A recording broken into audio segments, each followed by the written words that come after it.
ఒకానొకప్పుడు ఒక మహారాజు ఉండేవాడు. అతనికి ఒక్కగానొక్క కుమార్తె ఉండేది. ఆమె ఎంతో అందంగా ఉండేది. ఒకసారి ఒక పొరుగుదేశ వర్తకుడు మహారాజు గారిని దర్శించుకోవడానికి వస్తాడు. చర్మ ఆరోగ్యానికి ఎంతో మేలు చేస్తుందని చెప్పి ఆ వర్తకుడు మహారాజు గారికి ఒక చూర్ణాన్ని బహుమానంగా ఇస్తాడు. ఆ చూర్ణాన్ని మహారాజు యువరానికి ఇస్తాడు. యువరాణి ఆ చూర్ణం మొహానికి రాసుకొని పెరట్లో మొహం కడుక్కునేది. కొన్ని రోజులకు ఆ చోట ఒక మొక్క మొలుస్తుంది. అది ఏ మొక్కో ఎవ్వరికీ అర్థం కాదు. మహారాజు ఆ మొక్క పేరేంటో తెలుసుకోమని చెప్పగా అందరూ మాకు తెలియదనే చెప్తారు. అది ఏం మొక్కో తెలుసుకొని తీరాలనుకున్న మహారాజు ఆ మొక్క పేరు చెప్పిన వారికి యువరాణిని ఇచ్చి వివాహం చేస్తానని ప్రకటిస్తాడు. రాజ్యంలో ఎంతో మంది వచ్చి పరీక్షించినా కూడా ఆ మొక్క పేరు చెప్పలేకపోతారు. చివరకు ఒక చాకలివాడు అది పెసర మొక్క అని చెబుతాడు. ఇచ్చిన మాట ప్రకారం యువరాణితో వివాహం చేస్తారా అని అడుగుతాడు చాకలివాడు. అప్పుడు మహారాజు, పెళ్లికి ముందు పెళ్లి కూతురిని చూడాలి కదా, ముందు పెళ్లి కూతురిని చూసిరా, నచ్చిందని చెబితే తరువాత పెళ్లి చేస్తాము అని అంటాడు మహారాజు. పెళ్లి కూతురిని చూడాలని సంతోషంగా వెళ్తాడు చాకలివాడు. భటులు ఒక గదిని చూపించి అందులో యువరాణి ఉంది, వెళ్ళి చూడమని చెబుతారు.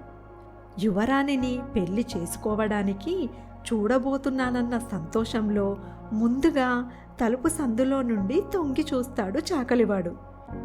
అతడికి పెద్ద కళ్ళు కనపడేసరికి భయపడి భటుల వద్దకు వచ్చి, ఆ గదిలో నేను పెద్ద పెద్ద కళ్ళను చూశాను అని అంటాడు చాకలివాడు. యువరాణి కాబట్టి కళ్ళకు కాటుక పెట్టడం వల్ల నీకు కళ్ళు పెద్దగా కనబడ్డాయి అంతే అని అంటారు భటులు. అలాగా అని అనుకొని మళ్ళీ వెళ్ళి తలుపు సందులో నుండి చూస్తాడు చాకలివాడు. అప్పుడతనికి పెద్ద తోక కనబడుతుంది. మళ్ళీ భయపడి పారిపోయి వస్తాడు. నాకు ఆ గదిలో పెద్ద తోక కనబడింది అని అంటాడు చాకలివాడు. యువరాణి కావడం వల్ల పెద్ద కొంగు వేసుకుంది, అది చూసి నువ్వు తోక అనుకున్నావు అని ధైర్యం చెప్పి మళ్ళీ పంపిస్తారు భటులు.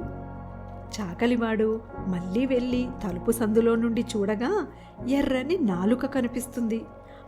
అది చూసి మళ్ళీ భయపడి పారిపోయిన చాకలివాడు, ఇప్పుడు ఆ గదిలో నేను ఎర్రని నాలుకను చూశాను అని వణుకుతూ చెబుతాడు. అసలు నువ్వు ఎప్పుడైనా రాజమందిరాన్ని, రాజుకూతురిని చూశావా? రాజుకూతురు కాబట్టి నోట్లో తాంబూలం వేసుకుంటే నాలుక ఎర్రగా పండింది. రాజుకూతుర్లు అలాగే ఉంటారు.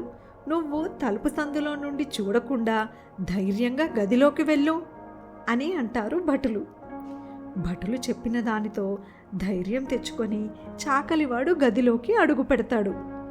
గదిలోకి వెళ్ళగానే అక్కడ ఉన్న పెద్ద పులి చాకలివాడిని చంపి తినేస్తుంది. మొక్క పేరు తెలుసుకోవాలన్న ఆతృతలో తన కూతురిని ఇచ్చి పెళ్లి చేస్తానని అంటాడు మహారాజు. చివరకు ఒక చాకలివాడు సరిగ్గా చెప్పగా ఆ చాకలివాడికి తన కూతురిని ఇచ్చి పెళ్లి చేయడం ఇష్టం లేని మహారాజు పన్నాగం పన్ని పులితో చాకలివాడిని చంపించేస్తాడు. ముందుగానే తలుపు సందులో నుండి కొంచెం చూసిన చాకలివాడు అప్పుడే తెలివిగా జాగ్రత్త పడాల్సింది. కానీ అమాయకంగా భటుల మాటలు నమ్మి పులికి బలవుతాడు.